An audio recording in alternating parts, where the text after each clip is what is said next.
Would you all stand and sing with us, please?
Storage.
Heavenly Father, we love you so much this morning. As we continue to embrace, God, teach us, mold us, mend us this morning. We love you. And everybody said, Amen.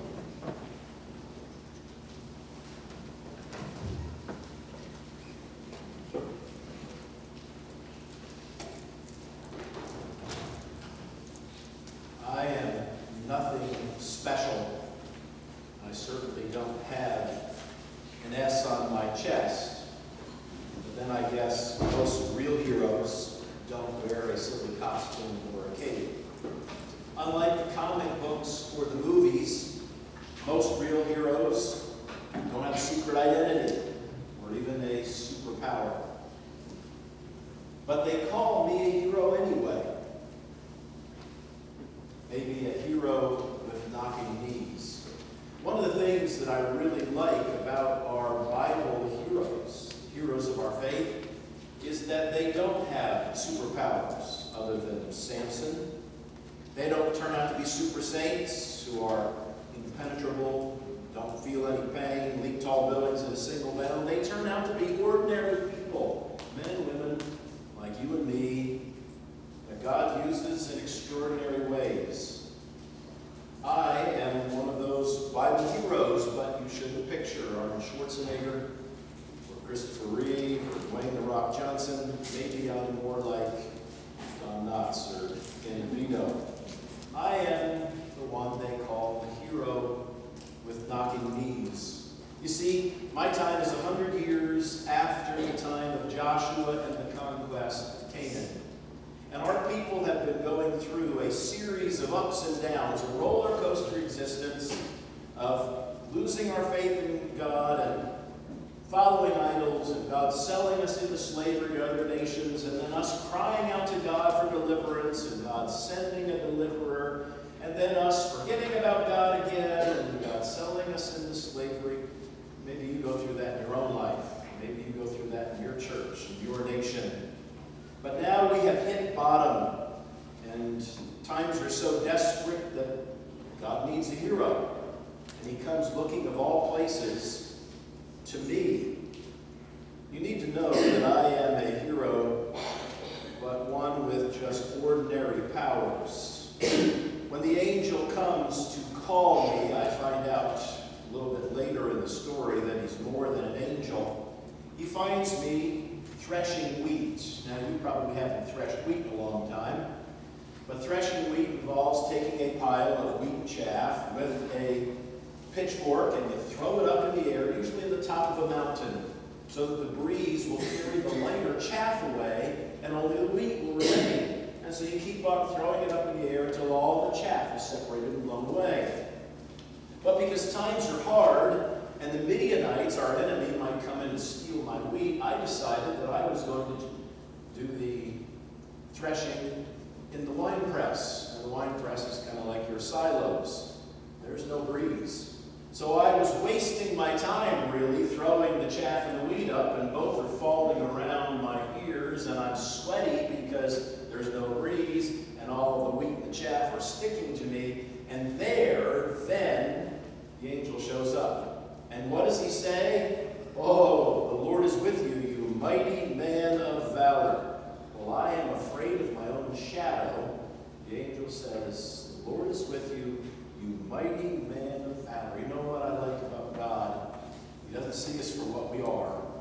He sees us for what we might become. He sees our potential, even when we don't see it.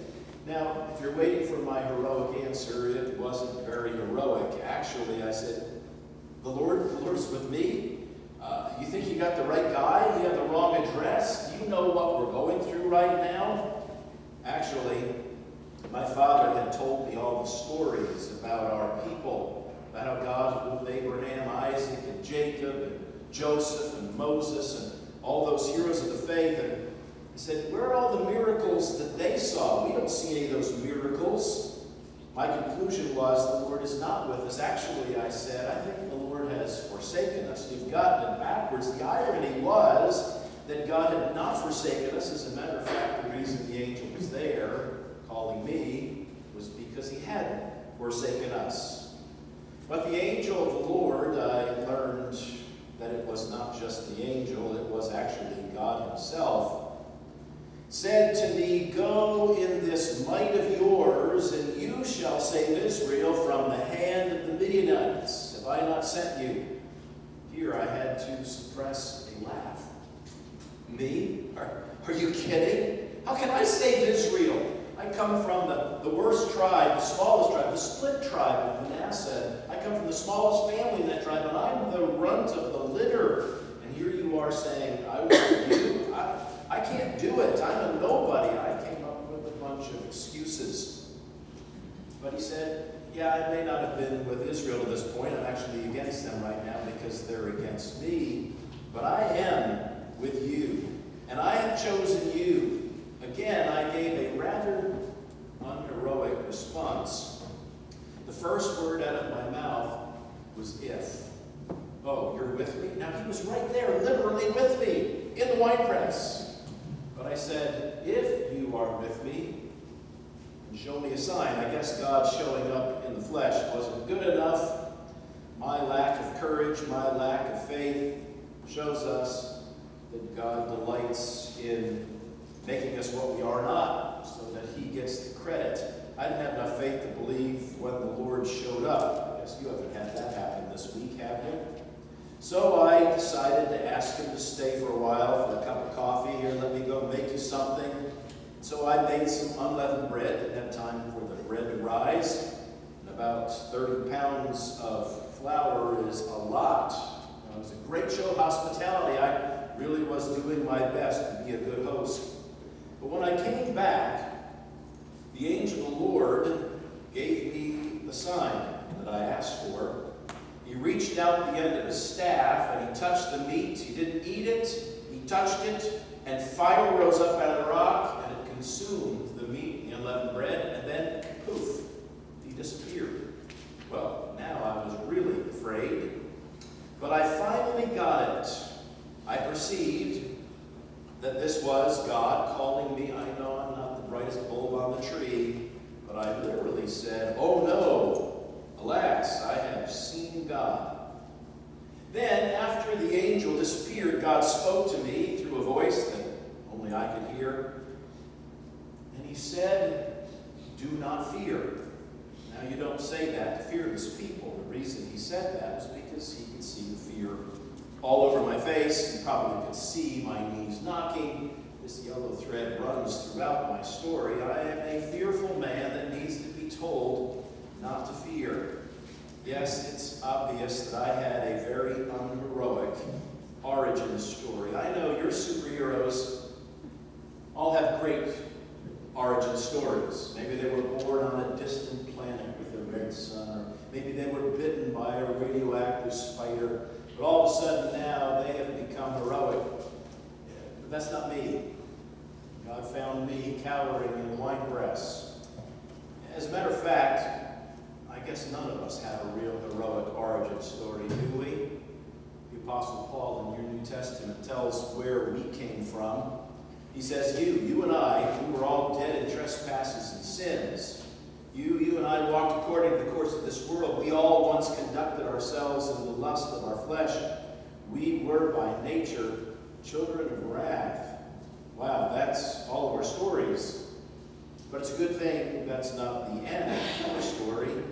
God reached way down for me, and he reached way down for you. Paul continues, but God changes everything, but when you put but God, that changes everything. But God, who is rich in mercy, because of his great love with which he loved us, even when we were dead in trespasses, made us alive together with Christ and raised us up together.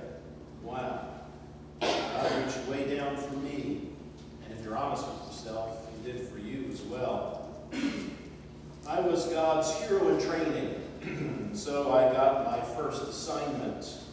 God came and told me, tear down the altar of Baal that your father has.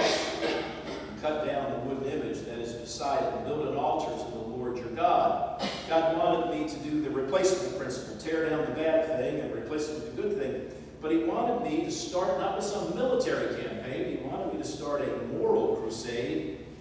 Not surprisingly, he wanted me to start at home. You You see, the local idolatrous church was in my house. My dad owned this Baal, and so he wanted me to take the second bull, the one that was really holy in Baal worship, and he wanted to offer a burnt sacrifice to God. God wanted me not just to curse the darkness, but to light a candle. And so, here's my first assignment. You know what I did? Kind of chickened out, and I decided that that was too big of a job for me, so I went out and I got some help. I got 10 guys to do a job that one person could have easily done. Why? To be honest with you, because I feared. I feared not the Midianites, I feared them. I feared not the rest of Israel, I feared just my father's house, the men of the city too much. So I did it by night, and I did it with 10 people's help. Okay, I had knocking knees, but I gotta defend myself. At least I did it. Now, they found out about it. The very next morning was worship service, and everyone showed up early for church, and they found the place vandalized.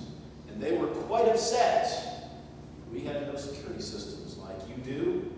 No security cameras, no fingerprints, so they started saying, who did it? Who done it?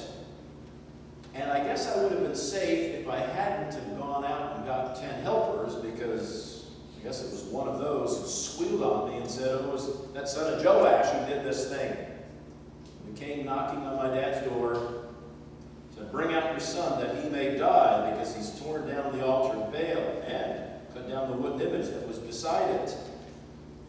So, guess where I was? He couldn't find me. Dad couldn't find me. I guess you could figure out I was hiding in the wine press.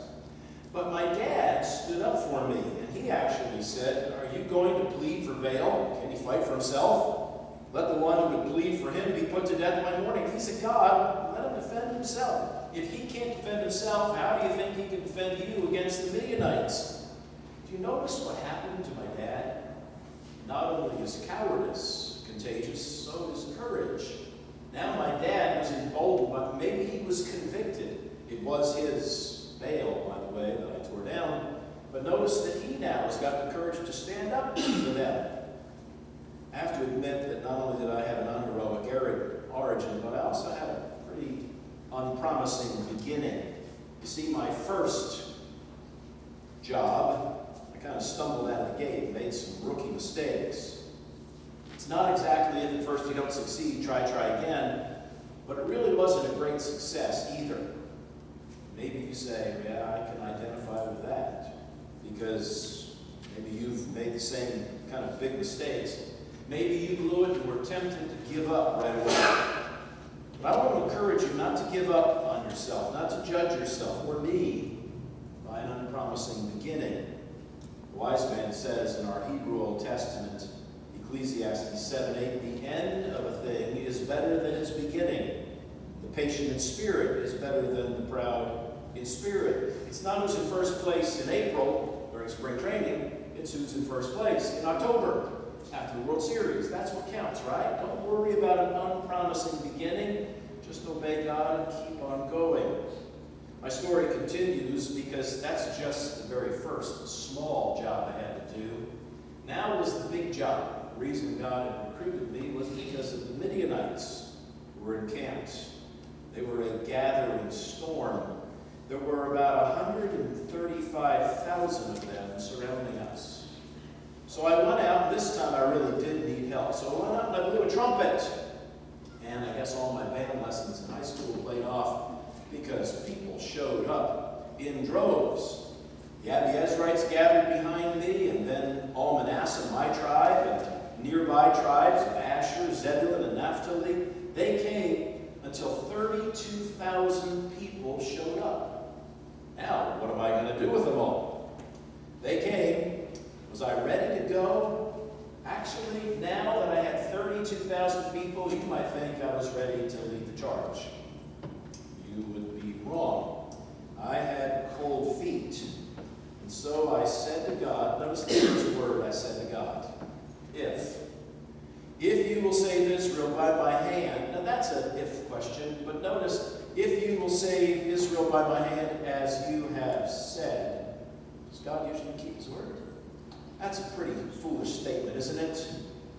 If you're going to do what you said you'd do, look, I shall put a fleece of wool on the threshing floor. If there is a dew on the fleece only, and it's dry on the ground, then I shall know that you will save Israel by my hand, as you have said you would. Wow, I needed a sign.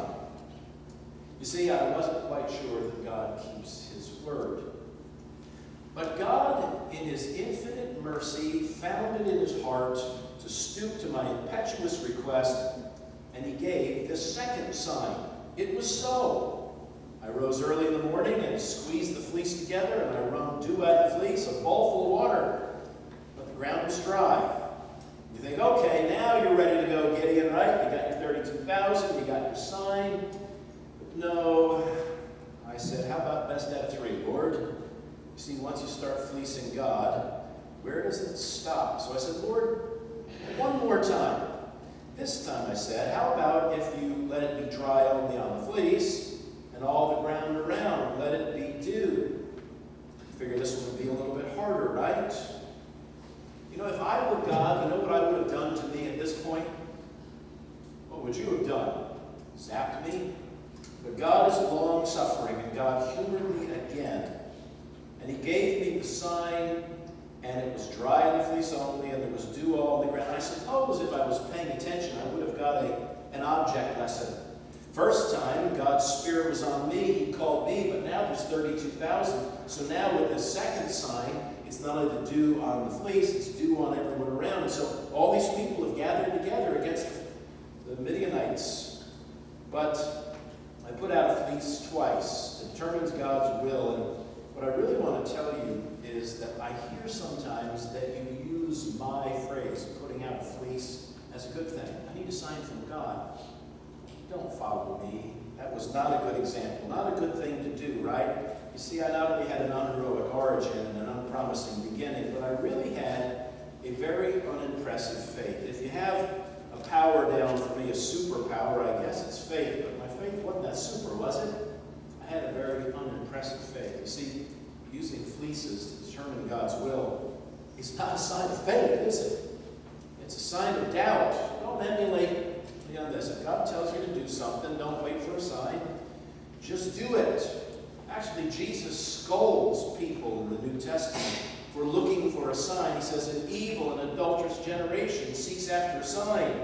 If God says it, you don't need a sign. You just need to believe it, right? Maybe we need to be more like the man in Mark who said, Lord, I believe, but help my unbelief. Isn't it great how Bible heroes like me don't discourage us, so we say, wow, I can never be used of God because I'm not like them. You look at people like me and say, wow, I could be used by God, because if God can use him, he can use anybody, even me. Very ordinary people. That's who God uses. People with unheroic origins, unpromising beginnings, unimpressive faith. You have probably heard of an organization in your day who have named themselves after me. They call themselves Gideons. Why in the world would you name your organization after a coward like me? Doesn't make much sense, does it? That's the group that puts all those Bibles in the hotel rooms and hands out Bibles on school campuses. Ordinary people. Maybe it does make sense. But I became a real hero that God used in very extraordinary ways. Look how God used me in Judges chapter 7. Then Jerubbaal, that's my new name, that is Gideon. They gave me a nickname. They changed me, kind of like Abraham. He used to be Abram, but he got a new name. And his son, and because Jacob became Israel, and on down the line, Simon became Peter, and Saul became Paul. Gideon, cutter of trees, became Jerubbaal, the one who, this is from my dad's taunt, let Baal plead for himself. I and the people who were with me, 32,000, went early and encamped beside the well of Herod. You know what Herod means in Hebrew?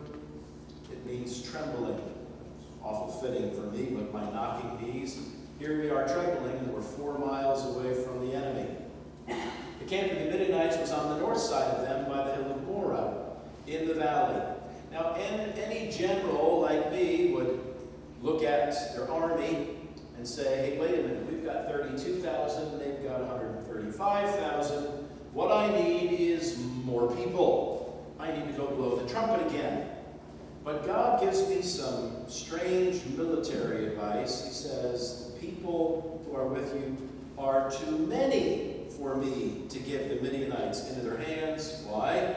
Lest Israel claim glory for itself against me, saying, my own hand has saved me. If Israel thinks that she did it, then she would be worse off, because then she would think she doesn't need me.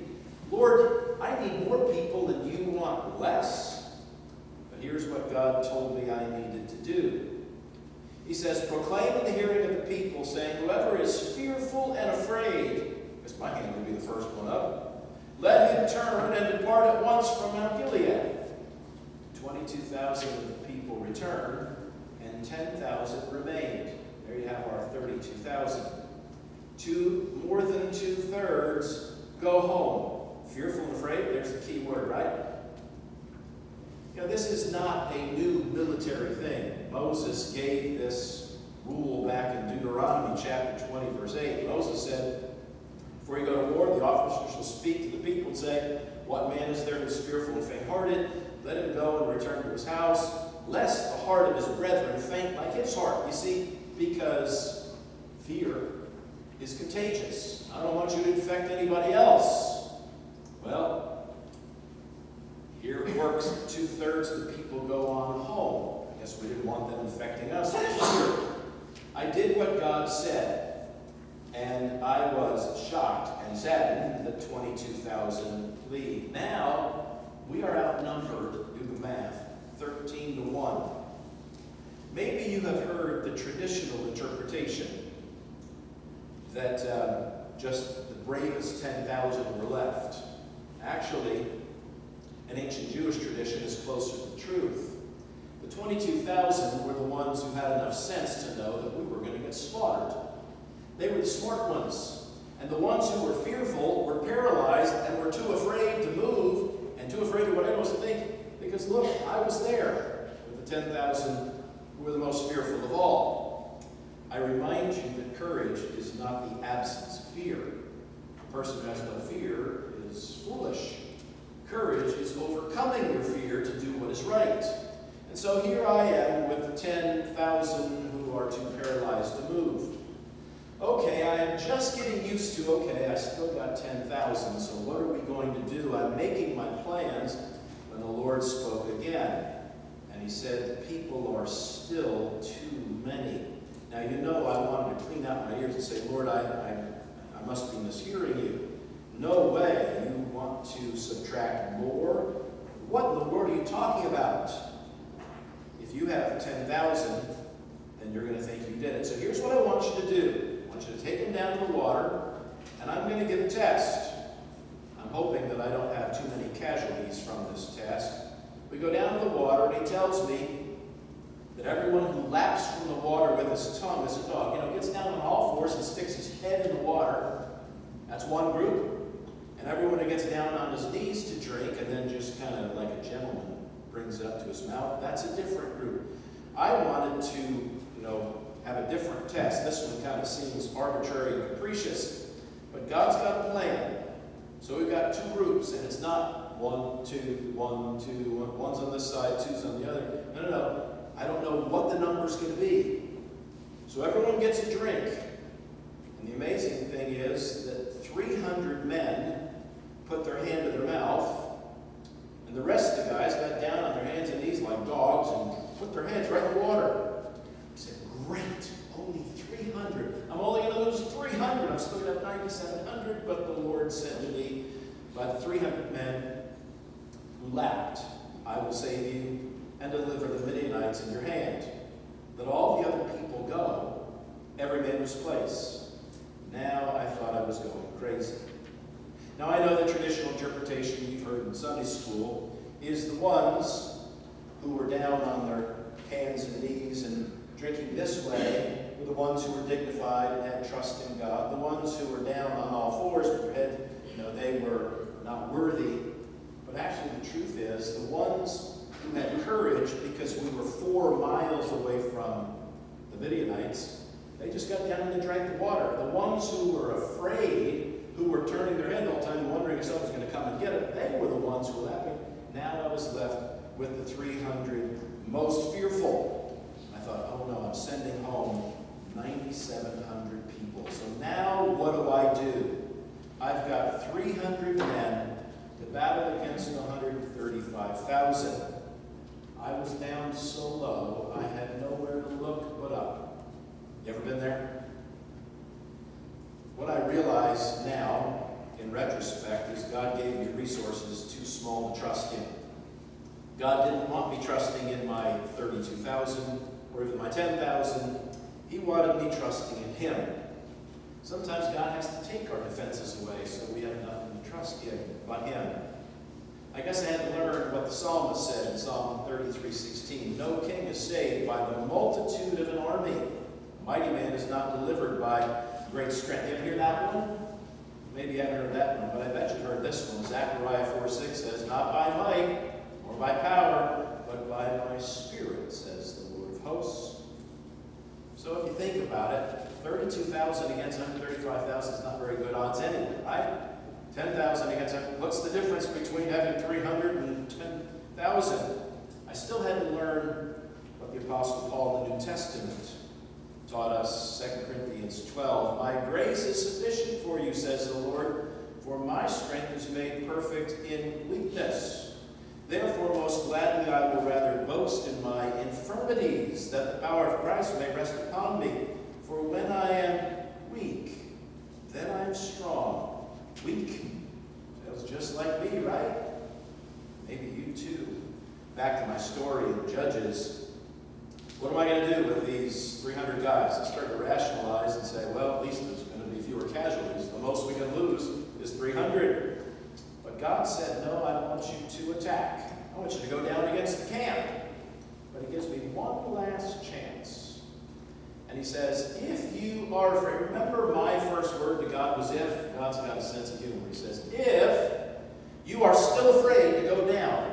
Why does God say that? Because He knows me perfectly. If you are still afraid to go down, I'll give you one more sign. Go down to the camp with Purah. Purah means bush. I'm going to hide behind him, your servant. And you shall hear what they say. And afterward your hand shall be strengthened to go down against this camp. Now you think, oh, now the Lord is just testing me, and I should say, no, that's all right, Lord, I'll attack. You said attack. He says, if you're afraid, go down. Well, what do you know? I went down, verse 11, with Purah, my servant, to the outpost of the armed men who were in the camp. And now, if I wasn't afraid before, oh, now I was afraid. This is the first time I've seen 135,000 guys. It looks like sand on the seashore. The stars in the sky, it's incredible. There's so many of them. Now I am really afraid. And you see, I want to say thanks a lot, God. I'm really courageous now. But it was perfect timing. As we went down amongst all these guys who were sleeping, it's the middle of the night, we saw one tent where the light was on. And I went over towards that one, and I heard him whispering, and one of them was saying to the other, I had a dream. He told him his tent mate his dream. I had a surprise. A loaf of barley bread tumbled into the camp of Midian. I realized that I was the barley bread. You know, I'm not some mighty elephant. I'm a loaf of bread. Remember where God found me? Threshing wheat in the winepress. Well, the bread tumbled into the camp of Midian. He came to a tent and struck it so that it fell and overturned, and the tent collapsed. God's got such a sense of humor. It's a scary dream, isn't it? Well, it is if it's your dream, but bread tumbled onto our camp and knocked down the tent. But listen to the interpretation. His tent mate said, this is nothing else but the sword of Gideon, and knew my name, the son of Joash, a man of Israel. Into his hand God has delivered Midian and the whole camp. You know what I found out? To my shock, the bully was afraid of me. They were afraid of Israel. They knew me by name. That should have frightened me, but it didn't. God had given me a fourth sign without asking this time, and it worked. Because now I knew God was going to do what He said He was going to do. So it was. I went back to Israel in the middle of the night. I worshipped. I finally got it, and I had, with my contagious courage, the opportunity to tell the people, "Arise, for the Lord has, not will, has delivered the camp of Midian into your hand." You see, God gave me a sign too obvious to miss. God gives signs, all right, sometimes not the ones that we ask for. One king in Israel was encouraged, ask for a sign, any sign. He says, I'm not going to ask for a sign. God said, okay, I'll give you a sign. Isaiah 7:14. Do you remember what the sign was that he gave to that king? He said, a virgin will conceive and bear a son, and shall call his name Emmanuel. God gave a sign that he was sending help when he sent his son. The sign is he will be born of a virgin. And that is Jesus Christ, God's Son, who is Emmanuel, God with us. Now remember, the Old and New Testament life required 2 witnesses. 2 or 3 witnesses. Well, we've got one sign. Our Messiah was born of a virgin. And the other sign Jesus himself gave in Matthew 12:39. Remember, an evil and adulterous generation seeks after a sign. No sign will be given to it, but Jesus said, I'll give you a sign, except the sign of the prophet Jonah. For as Jonah was 3 days and 3 nights in the belly of the great fish, so the Son of Man will be 3 days and 3 nights in the heart of the earth. After that, what's he going to do? Rise from the dead. 2 great signs that Jesus is your Messiah, our Messiah. Born of a virgin, raised from the dead. One man born of a virgin, one man raised from the dead. Both the same man, Jesus of Nazareth. In the story in Luke chapter 16, the rich man in hell looks at Abraham and says, send someone to tell my brothers not to come here. If someone rises from the dead, then they will believe. No. Jesus rose from the dead and they didn't believe, did they? People today say, we need one more sign. Just show us a sign. Send us a healing. We don't need more signs. If we were to find the Ark of the Covenant or Noah's Ark, that wouldn't be enough to turn the masses over. They've already got the signs they need, the virgin birth, the resurrection. I had my signs, and I was ready to go. And so I took my 300, back to my story, verse 16. This time I divided them into 3 companies. This time I didn't count off 1, 2, 3, 1, 2, 3, 1, 2, all the ones over here, all the 2s over here, all the 3s over here. Now I really was a mighty, well, maybe not a mighty man of valor, but at least a man of valor. And so I gave every man a trumpet. Luckily, I had 300 trumpets and 300 torches and 300 empty pitchers. Notice what's missing in this inventory. No weapons, no grenades, no guns, not even a sword among us. Okay, so here's my plan. What are we going to do with a bunch of torches and trumpets? What are we going to do? Run up to them and say, boo? I kind of smile and blush and say, well, kind of like that. It's pretty close. When I blow the trumpet, I want you to smash your pitcher with the torch inside. Also, we're going to turn the lights on, and then we're going to, better than to say boo, we're going to blow the trumpets. Notice I say, everyone say, the sword of the Lord and of Gideon. Now, I give God credit, right? It's not my sword. I don't even have a sword. But it's the sword of the Lord and of Gideon. Was I taking too much credit? No, actually, I was saying the Lord's the one who gives the victory, but he does put the sword in our hand, and it takes some ownership, right? And so God does the work, but he asks us to stand up off of our knocking knees and do something, and so that's what I was doing. So, sure enough, 3 o'clock in the morning, me and 100 men were with me, and 200 on 100 on this side, 100 on that side. We kind of had them surrounded, right? 135,000 surrounded by 300 guys. And they blew the trumpets, broke the pitchers that were in their hands.